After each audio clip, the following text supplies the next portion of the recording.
Hey, good evening. It's Garret Graves. Just want to go live and check in and see what's going on, give you all an update of some of the things we've been doing, and more importantly, take a number of your questions. So I'm going to filibuster here for a little while and let some people jump on, but quickly give you a little bit of an update. So for most of the month of August, we were in recess, which means we were traveling around the 13 parishes in South Louisiana. We hit pretty much every parish. We gave dozens of speeches and meetings and town halls with different groups. It was a great opportunity, literally engaged thousands and thousands of people. We did a number of grubs where we buy breakfast or lunch and just have the first anywhere from 10 to 12, maybe even 15 people who email in. We buy a meal. We sit down for an hour and a half, had a couple of good discussions with a great group of people. In those discussions, we did open office hours where literally anybody who wanted to come in and meet and talk about issues could do so. So we did that out of our Baton Rouge office and spent some time meeting with folks in our Thibodeau office as well. And in addition to that, I'm gonna take a guess. We probably did somewhere around 40 to 50 meetings with just people that had called the office and asked to meet. So had a great August, again hitting all over South Louisiana, meeting with thousands of people, and got a kind of a new set of priorities and marching orders that we've been working on since we came back into session, which was on Tuesday, right? Tuesday? Came back in Tuesday night. So this week we've been working on a lot of cyber bills, cybersecurity type bills. In fact, there was a bill that we did on Monday night trying to work on the collection of biometric data for certain folks that are trying to come into our country illegally and carry out other crimes, working with other countries to collect that information and make sure we had it available. Unfortunately, it ended up going down.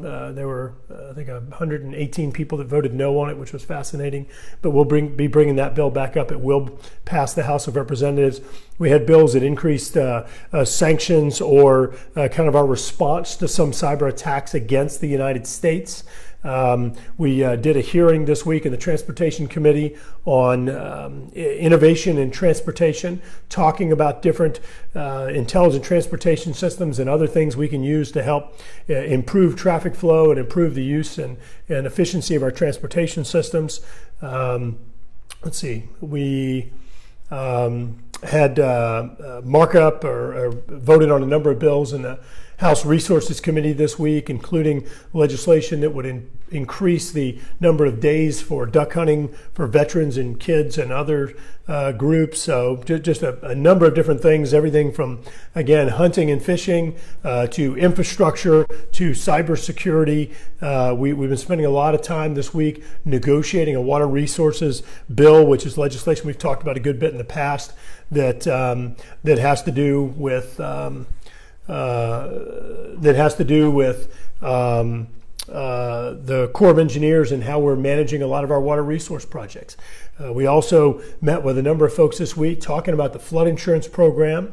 We have been meeting with a number of other members of Congress, continuing to push for support for provision that was largely based off a bill we had introduced that installs a work requirement for those that are getting the SNAP program or the food welfare program, the food stamp program. So just really busy week and kind of dealing with a number of issues. But more importantly, really want to give you all a chance to ask questions, share ideas, comments, frustrations. You can go down right below here where it says write a comment. You can type in anything that you want there, and I will go in and start responding to those. So you can just, again, right down below where it says write a comment, you can type in whatever you want, and I'll go through and start answering some of those questions. I can see that a number of y'all have already started putting some questions in. So Lisa, thank you for all the hard work and supporting our residents in Louisiana. Doing a terrific job, and I appreciate it. Lisa, thank you very much, and thanks for being on.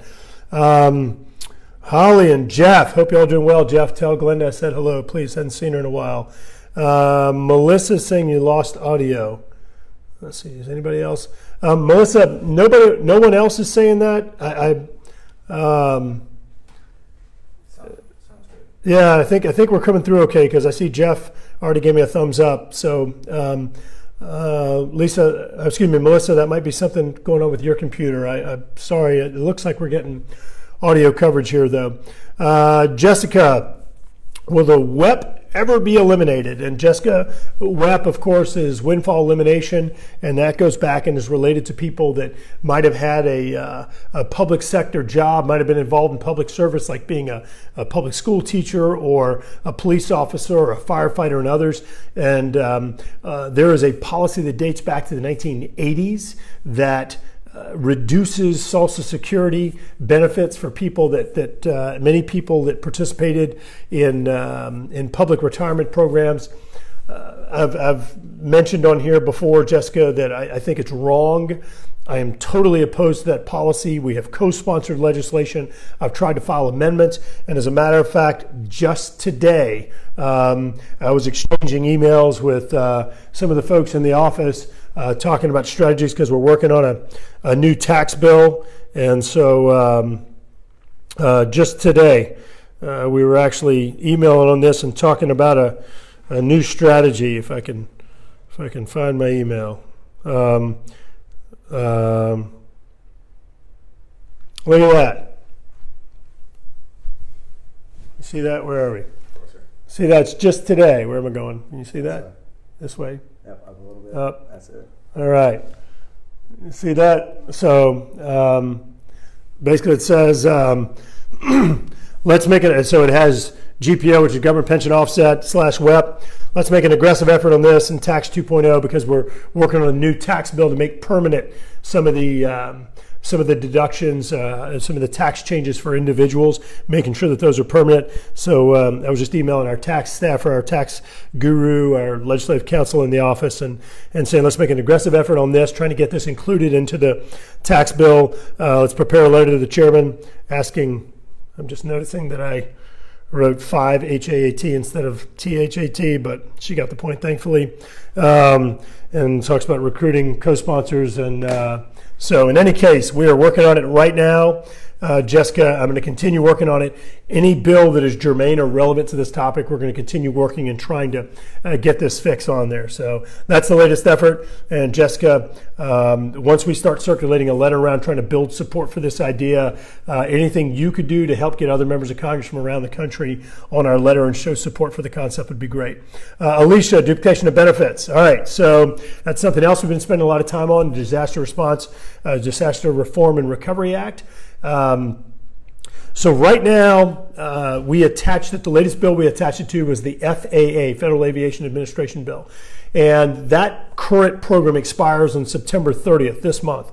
So the reason we attached it to the FAA bill is because we said, look, the Senate has to act on that bill by the end of September. So we're trying to force the Senate to act. That's why we attach it to that bill.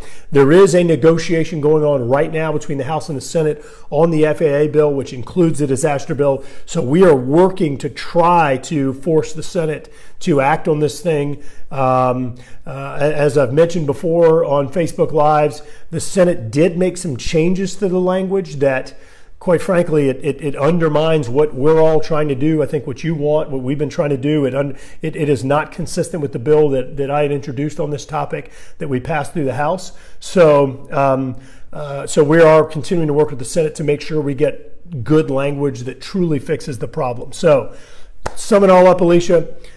This month is potentially kind of a backstop, meaning that we intentionally added to the FAA bill so the Senate would have to act on this by the end of September. And so we are trying to use this month as kind of a forcing factor to get the Senate to move. So hope that was responsive to your comment. And now you're saying hello, Alicia. So hello. Arthur, let's see, sad day, I guess. Now you know exactly why we voted for President Trump in office. Vote red. It's really time. Let me try that again. It's time really to drain the DC swamp. We're draining, Arthur. We're draining.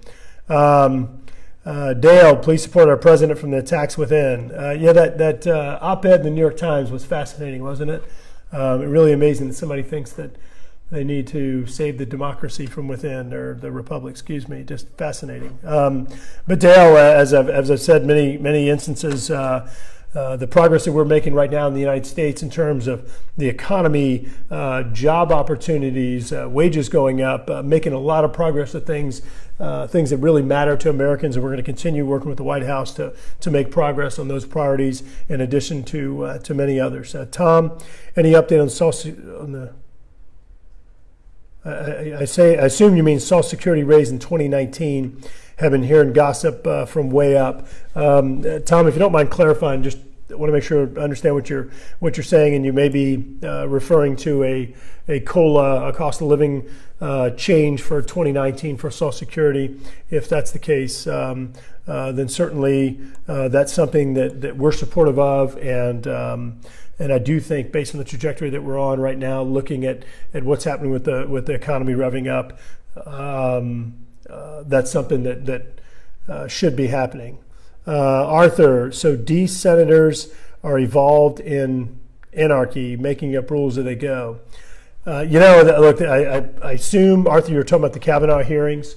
Kavanaugh hearings were just ridiculous. I believe you had a number. I understand that people may not be supportive of a nominee. I am supportive of Kavanaugh, but you had all these people that I think really were just trying to create a dog and pony show or theatrics. Many of them had already come out publicly and said they were opposed to Kavanaugh. Some of them within an hour of the president's announcement that Kavanaugh was the nominee. So for them to sit there and do this dog and pony show and pretend as though they were really concerned that certain documents weren't released or what have you, when they had already clearly been prejudiced and expressed their opinion before they even met the guy, I don't know. I think that was somewhat disingenuous. John Taylor, thanks for being on, John. Reba, what about duplication of benefits with LA Restore? Reba, I think I answered that already for Alicia a few minutes ago. Let's see, then you come in. Oh, this is another one. Let's see. Congressman Graves, the fact that you take time to provide these video sessions is so admirable. You're working hard. We appreciate it. Please remember us and take care of us. We need you. Thank you very much. And look, I'm not going to tell you that we bat 1,000. We don't, but we do try. And August was a great month because it gave us a chance to meet literally with thousands of the people that we're representing that are kind of giving us the marching orders and priorities. And I do appreciate those of you that came to many of the meetings, the people that called our office, the people that participated in telephone town halls and many other engagements that we did, the town halls at a number of the plants and other places. I really do appreciate y'all doing that. One of the most dangerous things I think that any person who's in a representative office can get into is get into a bubble or insulated. And so that's why, we just do open office hours. That's why we do things like this right now. It's why we do things like Grub with Garret, where anybody can sign up, and the first 10 or whatever people, we go sit down for an hour and a half with you to have discussions, because we want to make sure that we are addressing y'all's priorities. So thanks for being on. John, when will HR 4 be voted on in the Senate? So John, I gave an update on that a little while ago. That's the FAA, duplication of benefits bill, disaster reform. There, we all talk a lot about duplication of benefits, but there are a lot of really important reforms in that bill related to disasters, and I'll run through a few of them.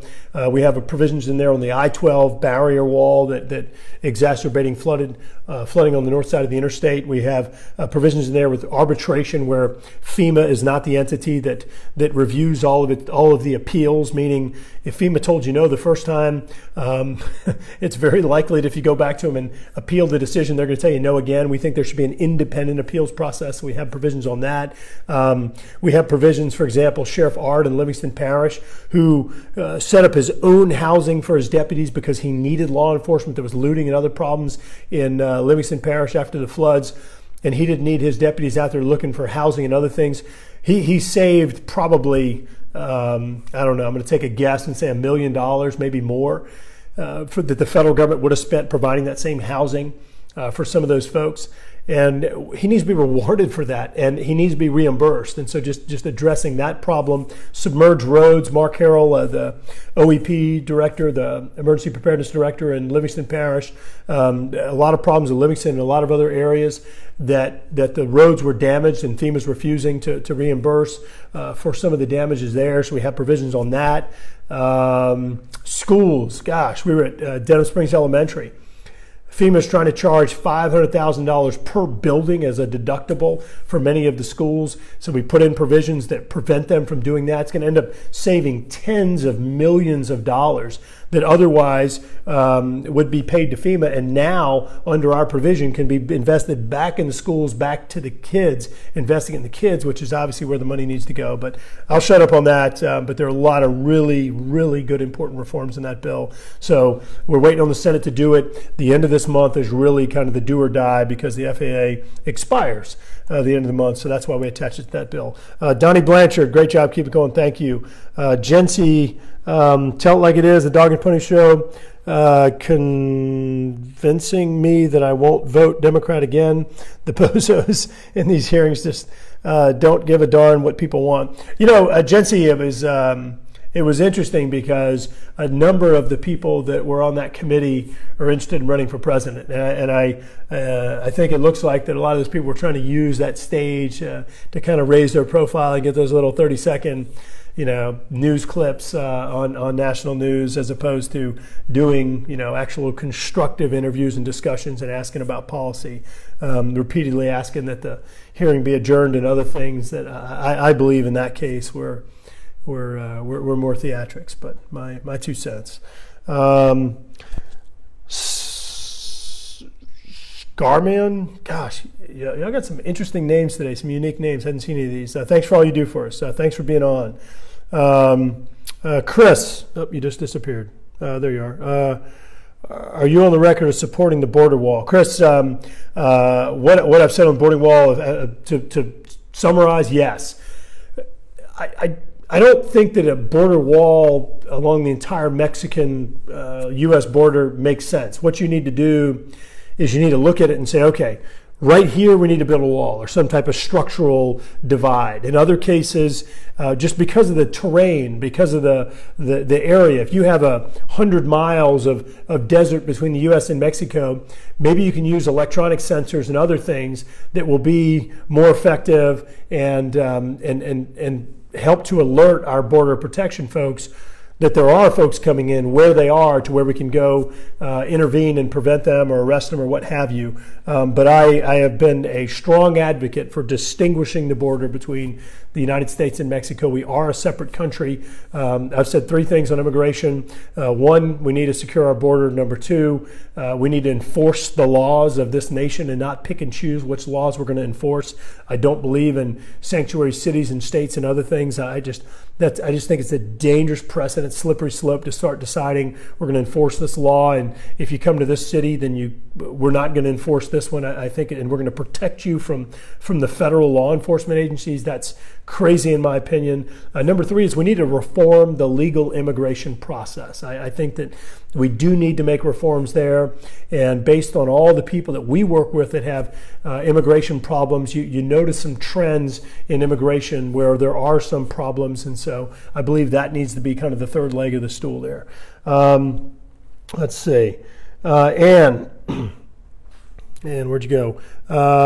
When are we getting rid of Obamacare? And we did pass legislation through the House of Representatives that repealed Obamacare. The Senate did not pass that. So what we've done is we've gone in and we've stopped the individual mandate from applying.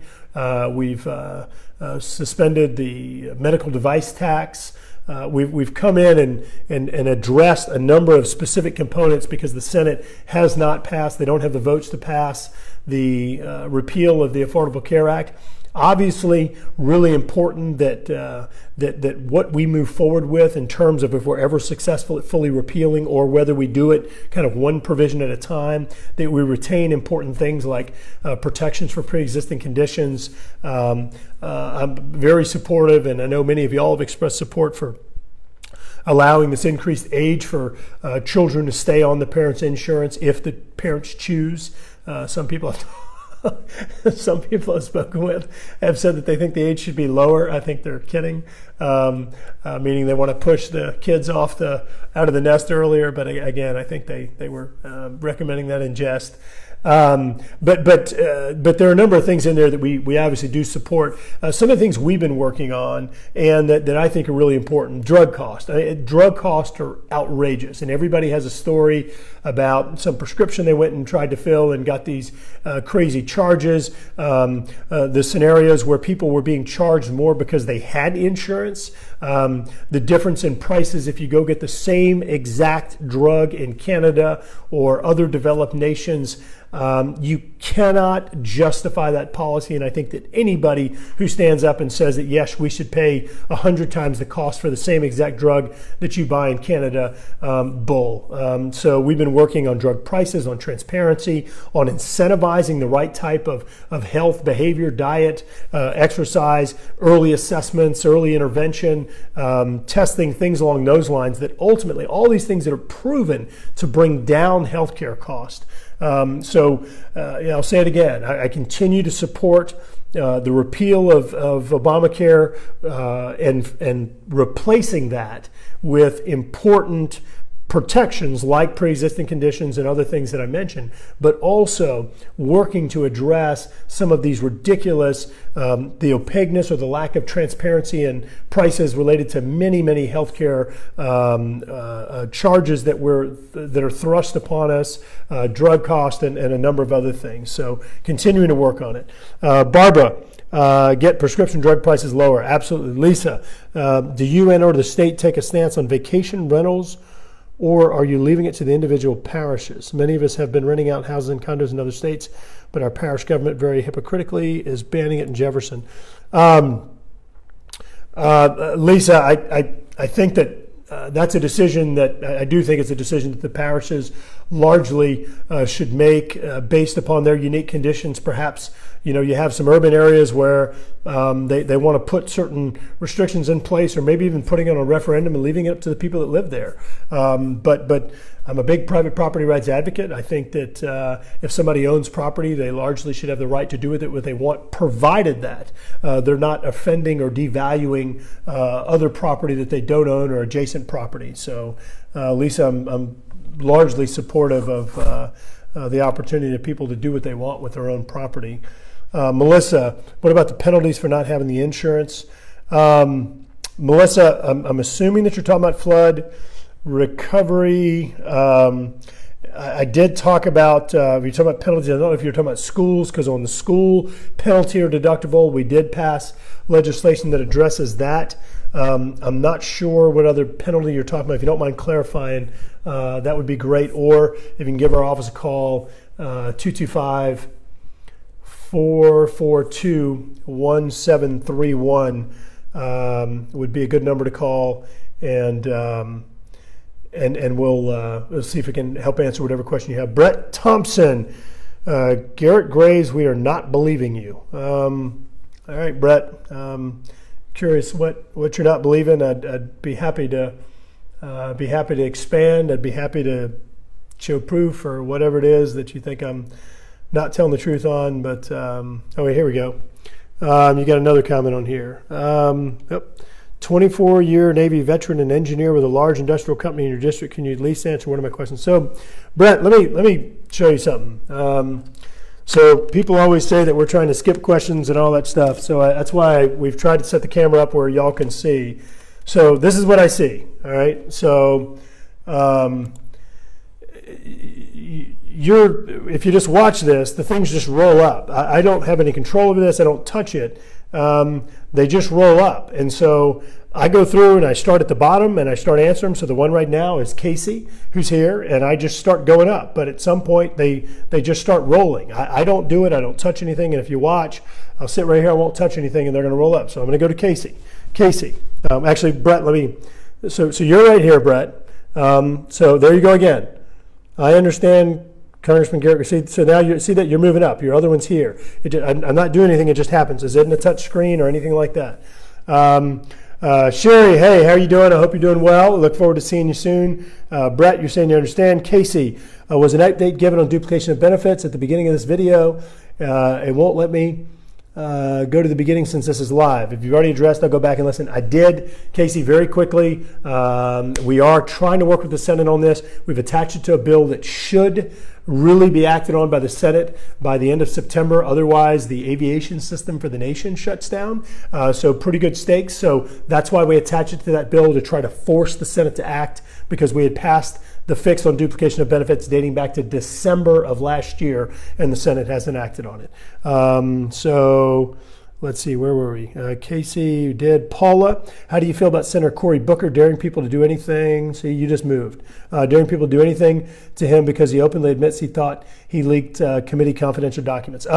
Paula, look, I saw some of that stuff and I read some of the news. See, Paula's now up here. And now you're gone. So Paula, look, I think that Senator Booker probably knew exactly what he had done, did not violate any rules or whatever else. I think he is 100% out there just trying to get media attention. I think he wants to run for president, and I think he's trying to use all of this just to get more attention. And so my 2 cents, I can't see inside the guy's head. But I think it's attention getting versus focusing on the topic and actually trying to be constructive. But again, my opinion. Mike Stewart, can you scroll back? I left a longer message at the beginning. Mike, I will go back, but let me just try and go through the questions here. Gail, you're asking an update on government pension offset windfall elimination. Gail, I gave that one a little bit earlier. Let's see. We did. Casey saying thank you. Mary Joseph, he knew the night before it was okay. Big show. Yeah, Mary, I think you're probably right. Caleb, is the House worse or better than you thought it would be when you were elected, D.C. swamp-wise? Caleb, it's a good question.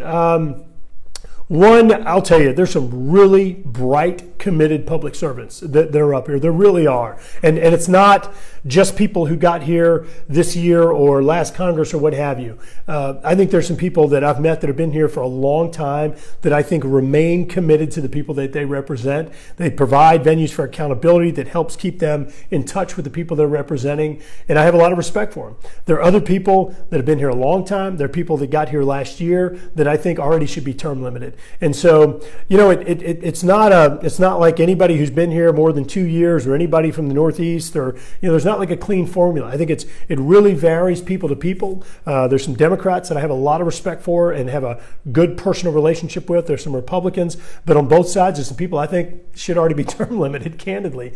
I just think are here for the wrong reasons. But that's my 2 cents. There are definitely some people here, though, in the Congress. There's some people here at federal agencies that I think absolutely need to go. And, I just try and work around them. I do. I try and work around them. I try and roll them over, mow them over, whatever we have to do. In fact, there's a bill I was working on today that somebody's pushing, I think, is awful policy. It had bipartisan support. I don't think they had any idea what they were talking about. I don't think they have expertise on the issue, and we're fighting it. And it would adversely impact y'all. So, and there's another bill that some folks are pushing that next week we're likely going to have a big fight on, because I don't think it's in Louisiana's interest, and we're trying to make changes to it to help address Louisiana's best interests and priorities. It has to do with the coast and some other things. So it's probably going to be a pretty big fight next week, but we had some meetings on it today. Gwen, will duplication of benefits include renters? Basically, Gwen, if you were reduced, if your restore grant was reduced, or if you were ineligible because of a SBA loan, then the duplication of benefits provision we passed through the House would fix it for you. Don Weathers, don't lose the house. Look, let me tell you something. I got the keys to the house. I've been paying my mortgage, not losing it. I'm sure that's what you're talking about, right, Don? Ryan, I accidentally deleted them. So sorry. All right, Ryan, I'm not sure what you're talking about, but I'll go back and so we can figure it out. Lisa, thanks for the response. Keep up the great work. John, have you heard anything about the donut hole going away in 2019? John, I am assuming that you're talking about in prescription drug benefit. If that's the case, there have been efforts looking at what type of reforms could be done to address that a different way. There's nothing that is definitively set. Obviously, a lot of those fixes could cost a good bit more money. Caleb, thanks for the answer. I hear good things about you. Thanks, Caleb. And again, I do appreciate you being on. Glenn, Lisa, John, Caleb, Mary. Okay, so now, let's see. Crystal, is there anything at the federal level you can do to protect services for children with developmental disabilities in Louisiana from being, quote, voluntary and up for cuts with the state budget? Needs to be reduced. Thanks for all you do for Louisiana. Crystal, yeah, so let me, a little bit of background. So as you know, that those are state decisions in terms of where to cut funding and where not to cut it. I don't agree with a lot of the decisions that the state made in regard to cuts and in regard to taxes and things along those lines, but I won't get into those details. I'll tell you what we've been doing. What we can do here is we can try and provide financial relief to the state through different things. And so, for example, the tax bill that we passed provides about $300 million in additional revenues to the state of Louisiana. That was the initial projection. I think with increased economic activity, it may even be higher than that. So that's $300 million in new revenue as a result of higher wages and more economic activity the state was not anticipating. We have been able to provide about $10 billion in flood recovery. The state of Louisiana pretty much does not have a penny in flood recovery. That is all federal money. The Restore Louisiana program, all federal money. Rebuilding roads, bridges, houses, all federal money. There's supposed to be a 10% state match. The state is planning on matching that, the 90% federal cost with other federal money we got them. So we provided huge financial relief there.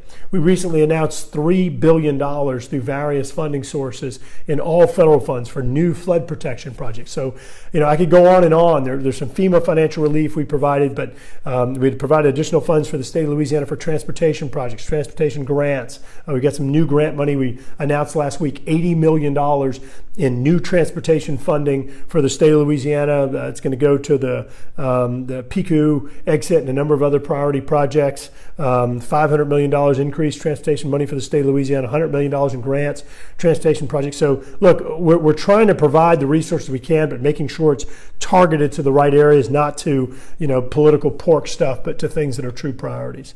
All right, so Will Barker, hey, Congressman Graves, thanks for, and you stop there. Will, thank you.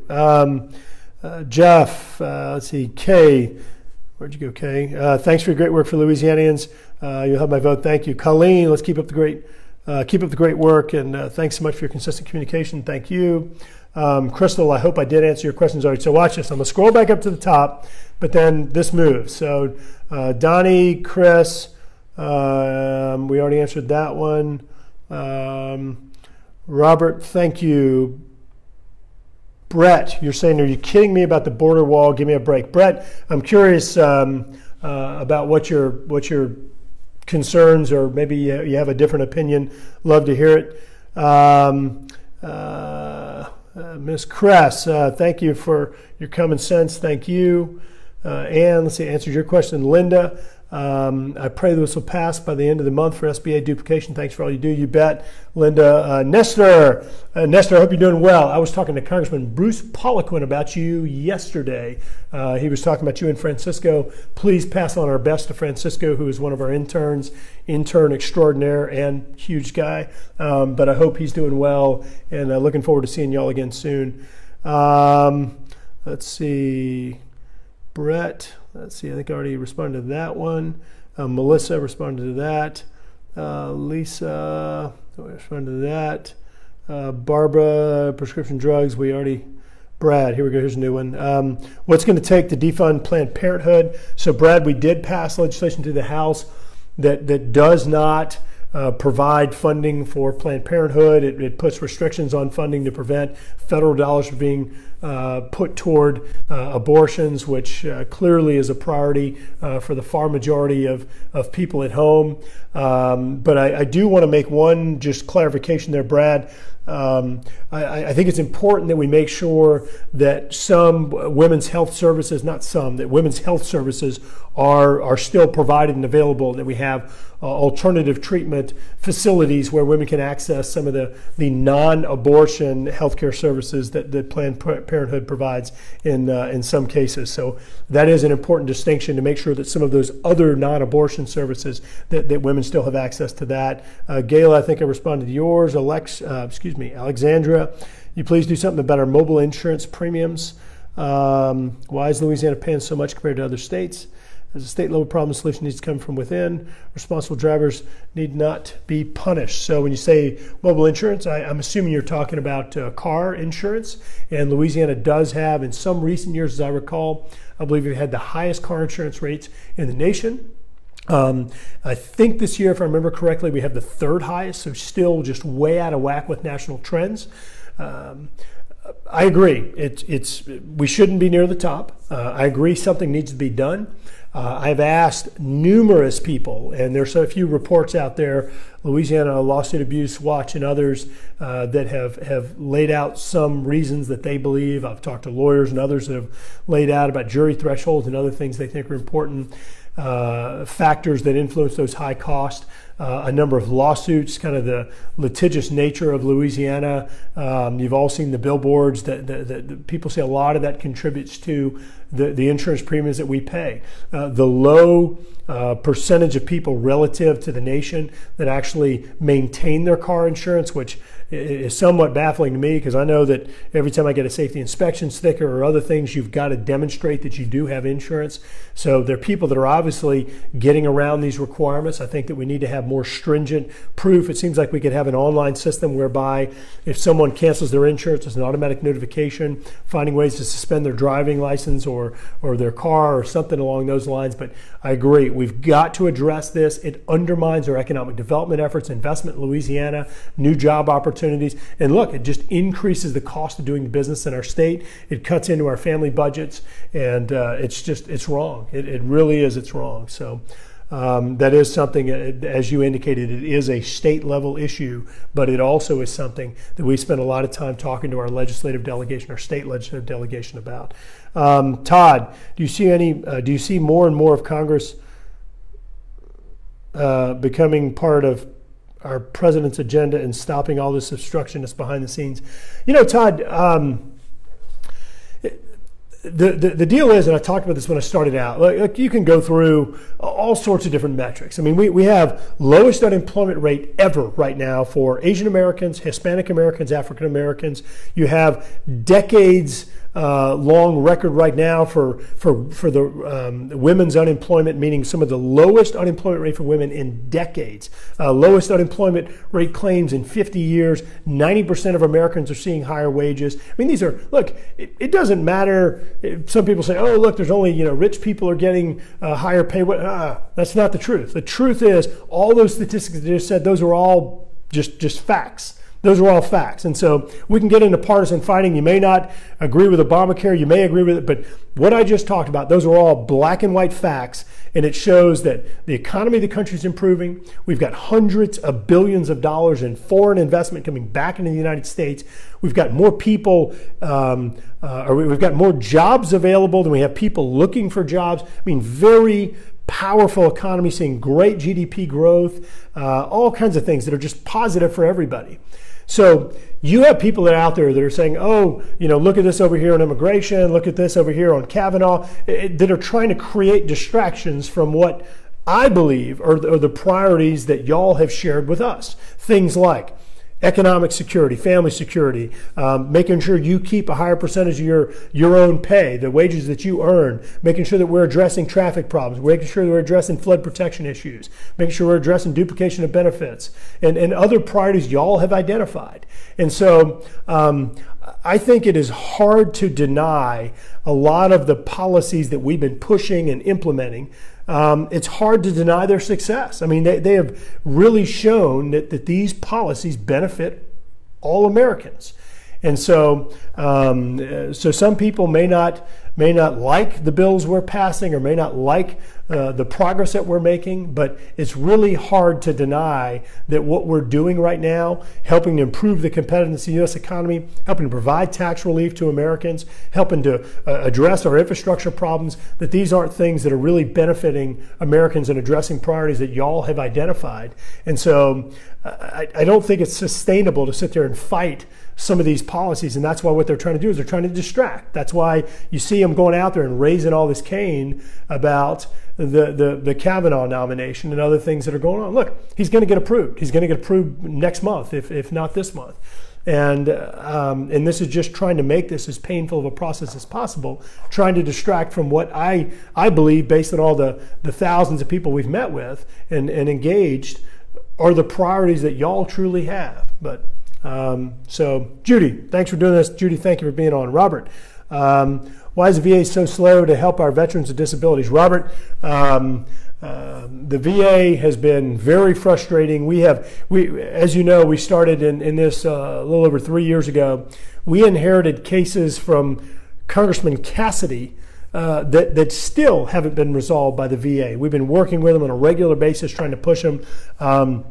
But here's some good news. Number one, the regional director for the VA, this guy, Fernando Rivera, I've talked about him a number of times. We met with him, call him. He has been making progress. He's responsible for Louisiana, for our region, and he has been making progress in terms of reducing the amount of time it takes for veterans to get appointment, improving services. Look, we're not there. We're not where we need to be, or the VA is not where they need to be, but progress is being made, and we're continuing to push them to hold them accountable. And accountability is a key thing here, because y'all remember when the whole Arizona hospital debacle blew up?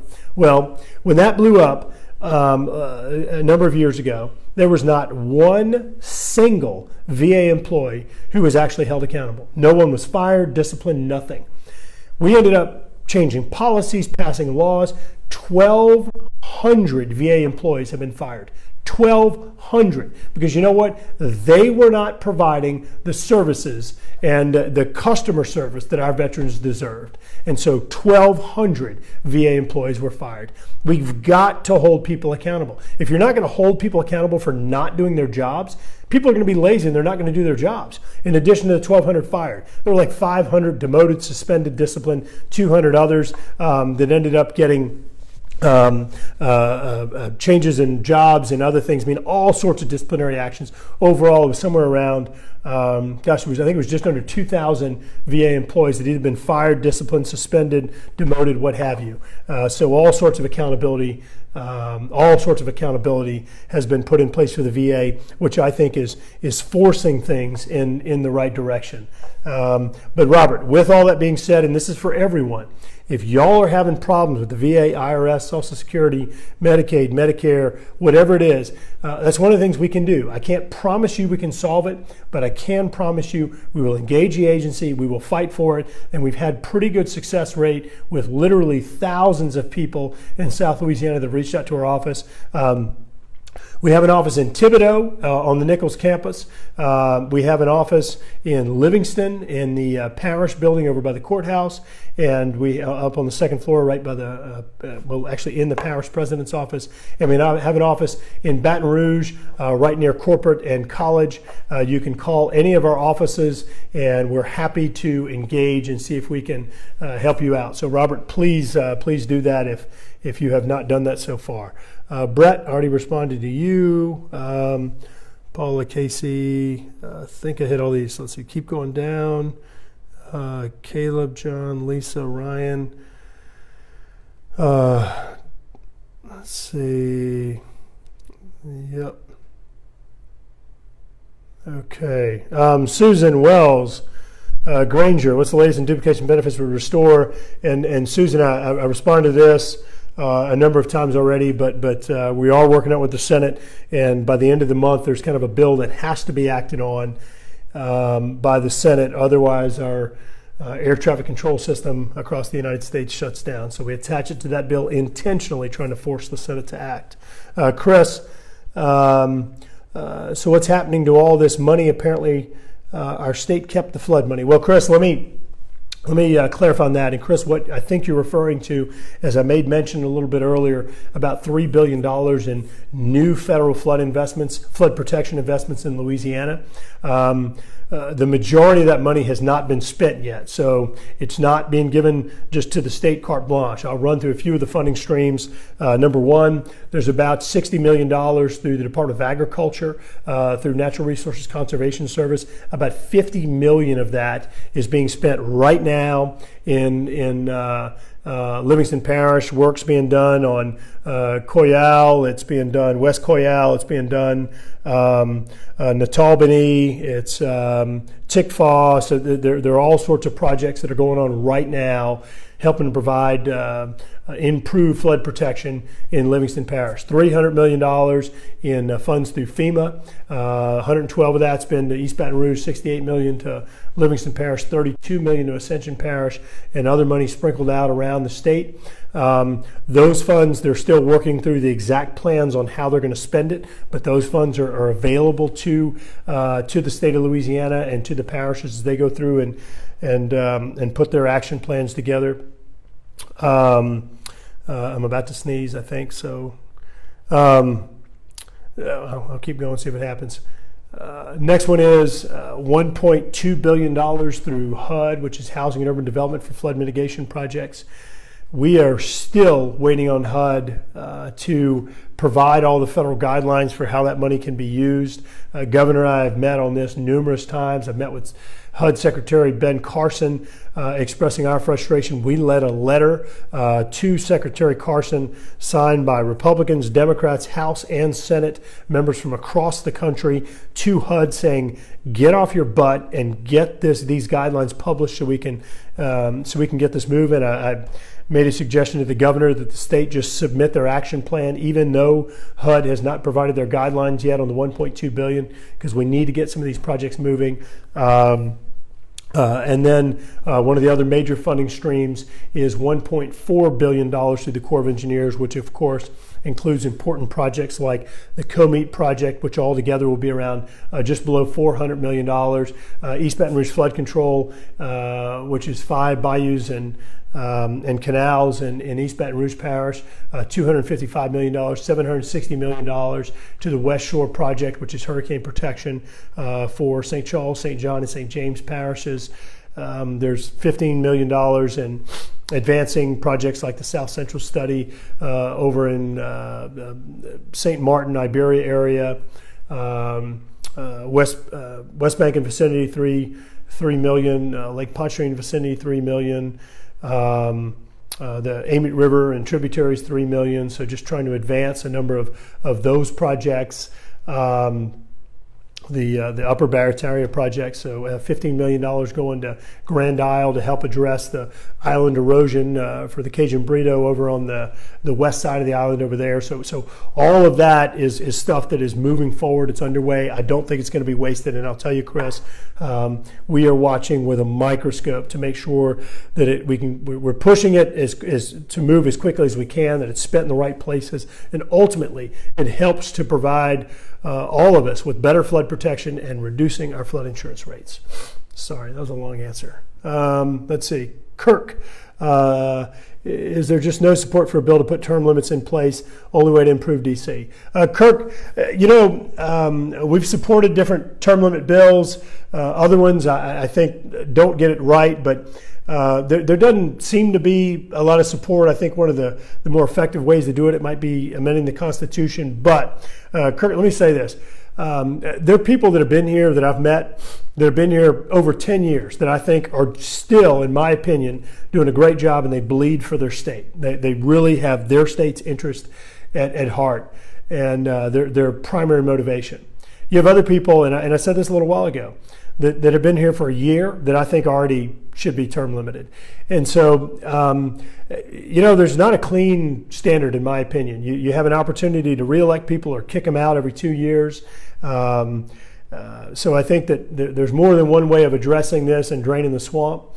The other thing is, I think part of draining the swamp means getting rid of some of these bureaucrats at federal agencies. Some of them, once again, they've been there years and years, and I think they're still doing a really good job and care about the mission and care about customer service to Americans. You have other people that I think are just bureaucrats and have invented do loops for them to get paid and create more bureaucracy, expense, time, and delay in the federal government. And so it's very frustrating sometimes to work with some of these people, but I think that there are people in federal agencies that need to be term limited, and I think there are people in Congress that need to be term limited.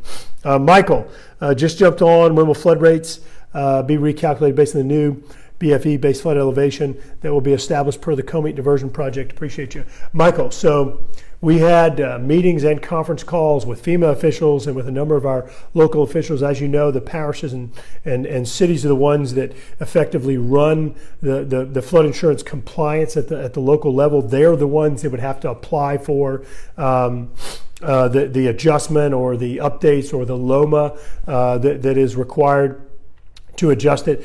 Basically, it depends on which project. Comey, for example, just give me a little bit of wiggle room here, but my guess is, based on the discussions we're having so far, that flood insurance adjustments to the rates would probably be about 1.5 to 2 years off. That is my guess based on the discussions we're having so far. We have shared some ideas with FEMA and with the parishes and others on ways to try and speed that up. We are trying to speed it up, but right now, all things remaining the same, that is my best guess, for example, on Comey. If you're cringing right now, look, I agree with you. I think it should be faster, but the fact that we've been able to find a way to get the rates reduced before the projects are even finished, I think is a progress or a win. We're just working to try to expedite progress as quickly as we can.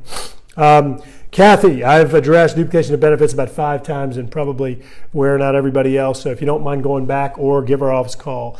Crystal, I do understand. Thank you for your great efforts in Louisiana. Thank you.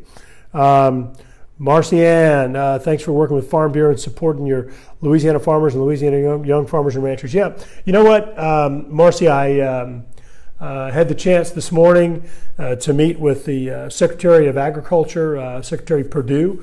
Actually had breakfast with him this morning with Ralph Abraham, Clay Higgins, Steve Scalise, Bill Cassidy, and had the chance to have lunch with him today. So really amazing, twice in one day, but had the chance to talk to him about a lot of our agriculture issues in Louisiana, talked to him about tariffs and trade and some of the implications on our farmers. We talked about sugarcane, talked about rice, talked about corn, soybeans, a number of other issues, talked about LSU. So agriculture, A&M part, not the football team, but again, happy to do it. Important part of our economy in South Louisiana. We feed America. Rick, is there any help for those of us that had flood insurance but still had out-of-pocket costs and were not covered? You said that you were denied $25,000 in depreciation deductibles. People who qualified got reimbursed, had repairs completely covered. Rick, I can't say definitely with your case, but if you do reach out to our office, we'd be happy to see if we can look at your situation and offer some advice or perhaps engage the Restore program on your behalf.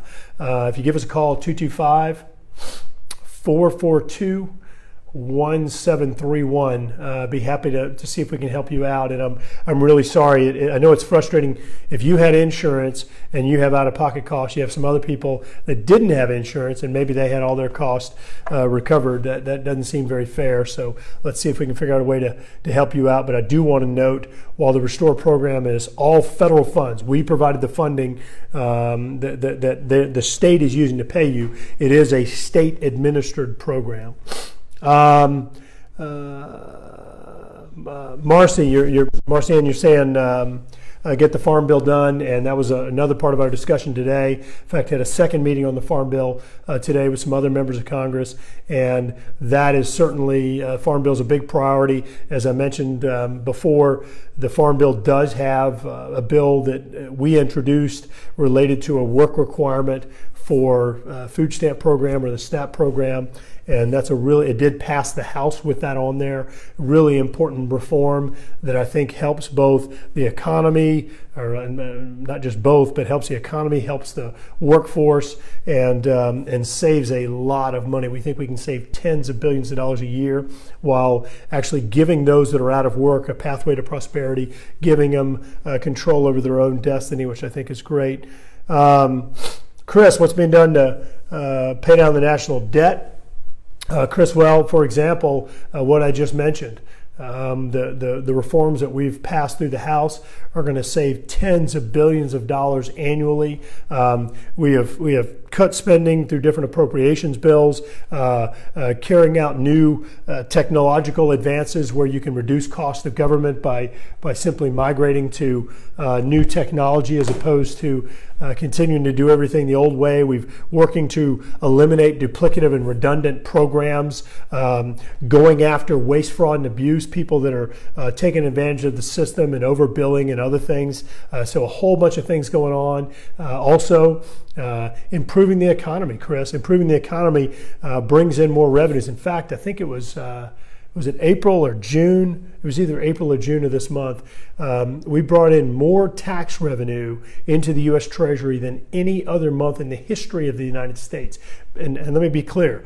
I'm not sitting here celebrating that taxes were raised. What I'm celebrating is all of this increased economic activity that's happening in the United States is resulting in additional tax revenues. So in this case, lower taxes have resulted in more tax revenues to the U.S. Treasury. Jeff, who will the next Speaker of the House be? Hopefully Steve Scalise or Jim Jordan. And certainly, Jeff, those are two folks that have thrown let me take that back. Jim Jordan has thrown his hat in the ring. Scalise has said that if Kevin McCarthy, a congressman from California, runs, then Scalise would not run. McCarthy said so far that he's running. My 2 cents, I don't think this race has fully evolved, and right now, rather than focus on the speaker's race, which won't be held until months away, I think we need to continue focusing on delivering on the promises that have been made. And so I'm trying to stay focused on that. I've spoken to Jim Jordan. I've spoken to Kevin McCarthy. I've spoken to Steve Scalise. And certainly a lot of good choices out there. And of course, having a speaker from the state of Louisiana would be pretty amazing. So Paulette just joined duplication of benefits from Restore. So Paulette, I've hit that about 5 or 6 times already. If you don't mind going back and watching the video, that would be great. If you still have questions, please call our office. That being a policy issue, maybe best to call our Washington, D.C. office, which is 202-225-3901 if you have any other questions or ideas or what have you. Sal, well, for the 4th time, those of you who don't know, over maybe that's 500,000 pension holders in danger of losing their pension. A lot of tax dollars in people's homes may be lost. The Fed's bailed out Wall Street and the car industry. We need help. And Sal, I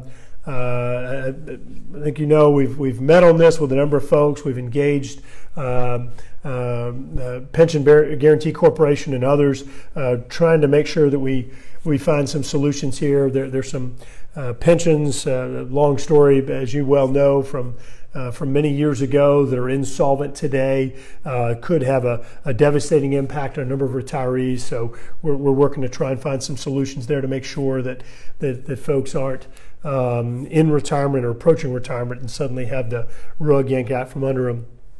All right, I'm going to grab some water. Let's see.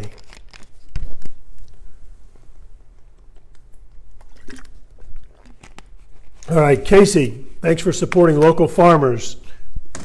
You bet. Valerie, thanks for your continued support of the National Guard. You know, I was just talking about General Curtis last night. That's the Adjutant General for Louisiana, General Glenn Curtis. He's doing a great job with the Guard. We do an awful lot of work with the National Guard. We actually have a guardsman who's an employee in our office and a big advocate and supporter. Those folks are amazing and had the opportunity to work with them a good bit in the aftermath of some of our hurricanes and floods and even the oil spill, and a great group of people. So thanks for their service. And Valerie, thank you for reminding us all. Mike, thank you for service to our people. It really means a lot. You bet, Mike, and thanks for being on. Caleb, what do you think about people wanting to regulate Facebook and Twitter? Seems like opening the door can be abused like net neutrality can be. Caleb, I've had the opportunity to talk about this a little bit. I think the same principles apply to net neutrality and apply to privacy. What happens is that when you start stepping in and you start, people on net neutrality, they've said that, well, if your internet service provider, whether you have, Charter Cable, Charter, Cox, ETEL, AT&T, Verizon, Comcast, whatever it is, that those companies, that people say under net neutrality, that they could throttle, govern, discriminate traffic. Well, the other thing is for what's known as the edge providers, which is the Google, the Facebook, the Twitter, and others, Apple, they could similarly step in and decide, Google, for example, where we're going to block conservative search results, and so we're not going to give you this, or we're not going to put certain people in your feeds through Facebook. Well, all of that is, in my opinion, is blocking, throttling, discriminating.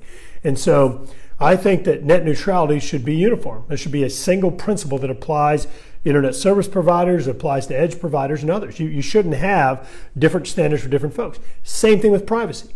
You should not tell, as the Obama administration tried to do, the internet service providers, again, the AT&Ts, the Verizons, the Charter, Cox, Comcast, ETEL, whoever, that you're prohibited from collecting privacy information, meaning what internet searches you do and what websites you go to and all those things, yet tell Google, Facebook, and all those people that they can continue to collect it? No, you need to have a uniform standard. And so that's our position. I think that you should not discriminate, that you should have a uniform standard, whether you're an internet service provider or an edge provider. Robert says thanks, and Robert, again, please contact our office if you're having trouble. I talk to the VA on a regular basis, and I will continue to push them to try and get you the results. We made a commitment to our veterans, and it really seems like a lot of the people that call our office, it sounds like the VA is not fulfilling those commitments, and that's wrong. So we need to make sure we work to fix that. Darlin, is the Restore program still going on? Not hearing anything about it. Darlin, it is still going on. And I believe if the current expiration is October 1st. Did you see that email? All right, sit tight. Sit tight. I got an email on it today. Let me just check it out real quick and make sure the Restore program sent us a notice. All right, Kevin's screaming from the back. That's right. So, but what was it, Kevin? It was that you had, but it's what happens on October 1st?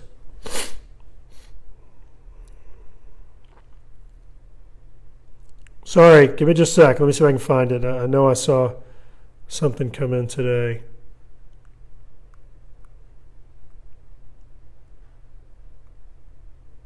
Shoot. Oh, there we go. Thank you, DeVal. He just resent it. All right, here we go. So it says, we're reaching out to inform you that the Restore Louisiana Homeowner Assistance Program has set a deadline of October 1st, 2018 for homeowners to submit an application for flood recovery assistance. So that is the last opportunity to submit an application. Now, the reason that date is important, and I'm guessing the reason they chose October 1st, is that is the first day of the new fiscal year, which means that on the duplication of benefits issue, you may have some people that have not applied to Restore because they heard their friends, their neighbors, or whoever were denied because they had received a loan through the SBA. Since we attached our duplication of benefits fix to a bill that really needs to be acted on by September 30th, they're probably using October 1st as the date that if it's not fixed by then the Senate may not ever fix it. And so if you are affected by duplication of benefits, I would urge you to apply no matter what. The bottom line is program's continuing, and even after October 1st, they will continue processing all the applications. and cutting checks. Wilson, how are non-Freedom Caucus members trying to work with Freedom Caucus members to get the Farm Bill passed? Wilson, I'll tell you that I think the big sticking point, the big sticking point of the Farm Bill right now is not really Freedom Caucus and non-Freedom Caucus. It is House and Senate. The House passed a Farm Bill that has, again, a version of our food stamp work requirements on there, whereas the Senate bill did not have it on there. They stripped it. So the House is demanding, or I say the House, a majority, I think I can say a majority of House members are demanding that the work requirement reforms be kept on the final version of the Farm Bill as we negotiate this House-Senate compromise. There's some other people in the Senate in particular that are pushing back on that. So that's really the major sticking point. And let me just make one quick note on this. There was a food stamp work requirement that President Clinton agreed to. So this isn't some partisan thing. This is good policy. In 2009, President Obama, in the stimulus bill, basically created this very generous waiver process on the work requirement, and it resulted in the program ballooning from, let's see, what was it, $17 billion. I'm doing this from memory, so I might be off a little bit, but $17 billion cost annually in 2000. No. So I remember this, to 2008. In 2008, I think it was a $17 billion annual cost. And in 2015, it ballooned to over $45 billion annually. So, but because they lifted the work requirements, you had all these waivers in there, just this surge of people that jumped on the program. So that's the big problem right now. But again, President Clinton agreed to this. So it shouldn't be a partisan issue, and we should be able to get it done. Kim, how can we help with your campaign? Actually, Kim, so we're on the official side right now, on the government side, so I'm not allowed to really talk about that, or I'm just not really allowed to talk about it. So thank you for the support. Let's see, Wilson, non-Freedom Caucus. Yeah, I got it. Spellcheck always nails me too. But I knew what you were talking about, Wilson. Thank you for being on. I hope I responded to your answer your question. Kyla, let's see. What about people who are being denied by Restore? So Kyla, look, it's a case-by-case basis. The state is running that program, but we'd be happy to look into it for you if something's going on with you where you think you're unjustly being denied. If you give our office a call, 225-442-1731, and James and that office is kind of our Restore guru right now. The guy's up like this deep in Restore work. He's been doing just really burning candle from both ends, but he knows the program fairly well. Todd, what's the status of the renew monies for levies and locks in Terrebonne Parish? If not done by the 5-year option, the funds can be moved. Let's see. So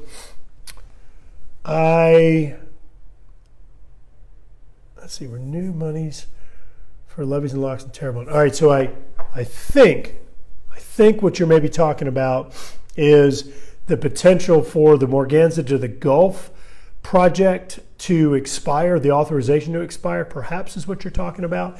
I had breakfast with the chairman of the Terrebonne Levy and Conservation District. I think that was last week. We met and talked about this. In fact, I had a phone conversation with Powers President Gordy Dove.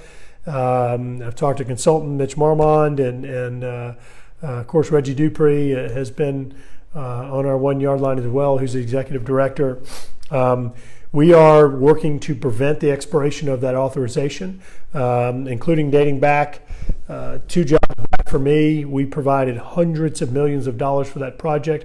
We're working to provide more money for the project. I've urged the governor with the $1.2 billion in HUD funding that I mentioned earlier for flood mitigation, that a large portion of those funds go to address the eligible portions of that project. So we're just continuing to work to progress that project. I think we can get that entire first lift of the project in place in the next few years, which basically would have prevented, meaning that level of protection would have prevented any flood that we've experienced in Louisiana in that area over the last few decades. So I think, really important level of protection that we can achieve in short order. But Todd, I hope that was responsive to your question. Gil, duplication of benefits in Gil, I've mentioned that one a number of times. Randy, Gil, if you still have questions, give us a call, please, at the DC office. Comeet Diversion Canal, money is secure. When does shovel start digging? When is project to be done? All right, so Randy, here's the deal. We scheduled a kickoff meeting with the Corps of Engineers, with Mayor Broom was there. You had Amy River Basin Commission, Livingston Parish, Ascension Parish. All the folks involved in the project were there. A number of the consultants were there. So we did that kickoff meeting, starting to go through and talk about next steps, milestones, responsibilities, roles, what's going to happen. This month, September 2018, the Corps of Engineers is doing ground penetrating radar. They are doing caulking and filling of the joints, cracks, potentially some grinding, vegetation removal, and other things at the Lily Bayou Control Structure, which is north of Baton Rouge. Basically, we've got to look at the integrity of that structure. It was built 10 years ago. Make sure that it still can perform according to project specs. So that's first step, happening this month. There are other construction efforts that should begin in a few months after that, which could include bridge work and things along those lines. In terms of shovels, meaning just digging the canal from the Comeet west over to the Mississippi River. Colonel Clancy, the guy from the Corps of Engineers who heads up the region, and I have talked about doing a groundbreaking, but instead of doing the little ceremonial thing where you have a bunch of people there in suits, I said, look, as many people that are affected by this project, many people care about this project, let's do a community groundbreaking where anybody can come, they can bring their shovels, they can bring their wheelbarrow, they can bring buckets, they can bring a bobcat, they can bring a backhoe, I don't care. Let's start digging this thing. Let's go have a real groundbreaking where we get everybody involved, and so we are trying to get something like that planned, a community groundbreaking, sometime in the very near future. And so I hope that you can make it out there because that project is fully funded, Randy. We are going to get it done, and I'm really excited about that. So Craig McCulloch is on. Craig, I hope you're doing well. Grandpa times, 3 now or something? Congratulations to you on the new grandbaby. Sal, hope we can get some help. Sal, I do too, and we're going to continue working on this. Mike, you're saying you agree on net neutrality. Stacy's on. Stacy, this is not overtime. No, thanks for being on. Gordy, hey, Gordy Rush. Who's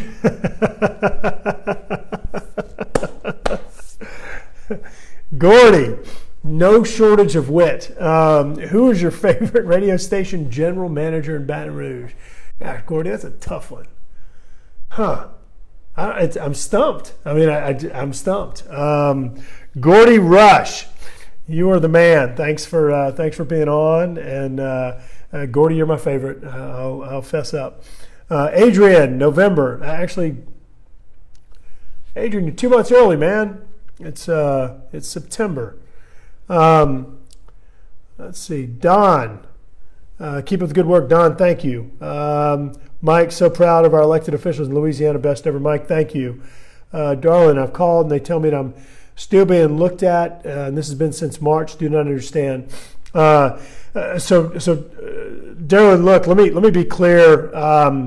Again, you're talking about the Restore program. The state does run that program. They have contractors that are administering it. They have set up certain tiers of people, and I think they have tier 1 through 6, and they were, kind of sticking with tier 1 first and tier 2 and going down. I think it's gone too slow. We got them the first tranche of money 2 years ago. We got them the first tranche of money for the Restore Louisiana program 2 years ago. I started predicting in September and October of 2016 that they were not properly laying the groundwork for this program. I made public comments about that because previously I was expressing advice or counsel to the state on what they should be doing. They didn't listen to me. And so in December and in January, I made public comments about it. And I think we're seeing now sort of what a lack of preparation has resulted in. I don't agree with how they stepped out. Now look, we've been trying to work with them, and we've had a good relationship with them since, but we've been trying to work with them to help rectify this. We had a meeting with Secretary Ben Carson and people from the state and others a few months ago where we tried to work and identify the log jams and help to break, just cut through the red tape. Some progress has been made, but it certainly is not moving as quickly as it needs to. Lauren, thank you for all you do. You bet. Thanks, Lauren, and thanks for being on. Melissa, thank you so much. More officials to do this type of reach out to the people. Yeah, Melissa, look, I got to tell you, I think Facebook Live is a great technology. We represent 750,000, almost 800,000 people in South Louisiana. We'll do a town hall meeting. We may get 30 people there sometimes. In fact, one of them, if I remember right, we had 6. We literally had 6 people. And so, you do things like take advantage of technology, do telephone town halls, or this. We were one of the first members of Congress to do this. And by tomorrow morning, we'll have maybe 10,000 people that were reached as a result of this. Access to the video stays up, and so it's a great venue to connect with people. And it doesn't matter if you're in the northern part of the district, the southern part of the district, everybody can be on. Nobody has to dress up. You don't have to go deal with traffic. You don't have to go to a certain spot. Everybody can come. And it's free. So thanks for being on. Let's see, Todd, thank you. And Todd, thanks. Roxanne, sweet. Roxanne, thanks for attending the United Cajun Navy event at LSU Lakes. You bet. That was neat. Man, that drone, that was amazing. Watching that big old drone thing, that was cool. Some of the technology really was impressive. Randy, thank you. You're a great example of a congressman should be. Randy, thanks. I appreciate it. Let's see. And Derlin, you're saying you're in tier 1 for 2 months there. That doesn't. Yeah, something sounds wrong. I just please reach out to our office. I want to make sure that we reach out to Restore and see if we can figure out what's going on. Something seems to be wrong if you're in tier 1. Again, 225-442-1731. That's the phone number for our Baton Rouge office. I'd urge you to give us a call. Kevin's giving me the wind down signal. He's always a party pooper. Oh yeah, hey, I want to ask y'all if y'all don't mind doing us a favor, you can hit share on this. If you please could just do that. If you could just go down, where is it? Right down there, somewhere down there.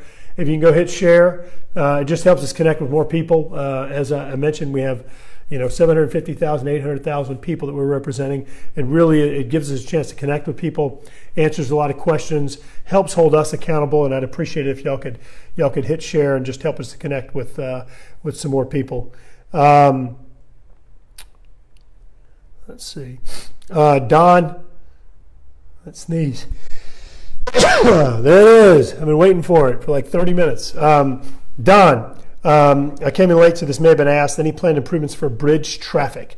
So Don, I think you may be aware, number one, the Washington Street exit reconfiguration is underway. Literally did a groundbreaking. Construction is happening right now for the new terrace exit, which should help to relieve congestion at the bottleneck at Washington Street. There's work or there are plans and public meetings underway right now related to adding an additional lane on I-10 to help relieve congestion. There's work going on right now, construction underway, as you probably know, between Highland Road and Highway 73, which is the Prairieville Dutchtown exit. So a lot of work going on right now as a result of the federal funding. In fact, I mentioned earlier, we announced just last week $80 million in new federal funds for traffic improvements in Louisiana. Part of that's going to go to the PQ, a new exit at PQ Lane, which is between Sigan and Highland. That way helping to relieve pressure off of the interstate where the Highland Road exit backs up. Obviously, a new bridge is needed, and we're continuing to work with the state. I met with Secretary Sean Wilson maybe 2.5 weeks ago. We had another meeting talking about the bridge. It was really the key topic we were discussing and talking about progress there. So we're continuing to push the state on it. Ultimately, what has to happen next is that a bridge alignment needs to be chosen somewhere south of where the existing I-10 bridge is, and then once that alignment is determined and the designs and everything are put in place, we can start pushing toward the construction of that project. One of the other things we talked about We know that we need a new bridge. We know that you're going to have to be able to get to the new bridge. We know that the bridge is going to be somewhere connected to Highway 30, which is Nicholson, and Highway 1 on the west side of the river. Let's go ahead and start making investments in improving those roads now. It's a no regrets investment. We know it'll be complementary to a new bridge crossing. So those are some of the other things that we're urging. Now look at me. I use my hands a lot, don't I? Let me stop that. It's distracting me. Let's see. Caleb, it's a shame more people, look at that, I'm seeing likes. Don't like that one. Oh, come on. Let's see. It's a shame more people don't watch this. They don't know how lucky we are to have reps who actually care about the little guys instead of lip service. Caleb, thank you. Mike, not all people can make the town halls. This avenue fills the voids. Kudos. Thanks, Mike. Oh, please give the number once more. Yeah, you bet. So the phone number for our Baton Rouge office, which if you have a problem with Restore Louisiana, that's probably the best number to call. We're trying to manage the Restore Louisiana kind of problems out of that office. It's 225-442-1731. So once again, 225-442-1731. 1731, and James in our Baton Rouge office is our Restore Louisiana guru. So give us a call. Let's see if we can help out. Remind you, our website, it's garretgraves.house.gov, G-O-V, and Garret is spelled G-A-R-R-E-T. So you can go to garretgraves.house.gov, and that has all four of our office addresses and phone numbers.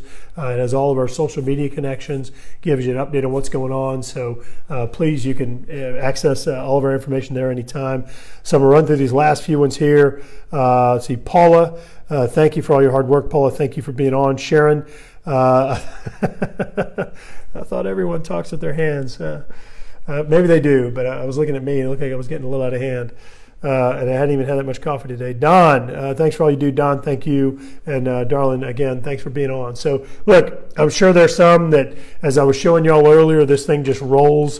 Even when I just sit there and let it don't do anything, you'll see these things just move up. So I'm sure there's some people that we didn't get to, and I'm very sorry about that. We'll go back and look at other questions that were asked. And just want to thank y'all very much for being on. Todd, thank you. And Kirk, thanks for your comments as well. Todd says it only means you're I guess that's supposed to be true Cajun. So you got it. Thanks, man. But look, God bless you all very much. Thank you for being on. I hope you have a great evening. Please reach out to us if there are other ideas you want to share, comments, suggestions, frustrations, anything. Please feel free to give us any kind of feedback that you feel is important or priorities to you. We're going to continue doing these, continue to do open office hours, Grubs with Garret and other things.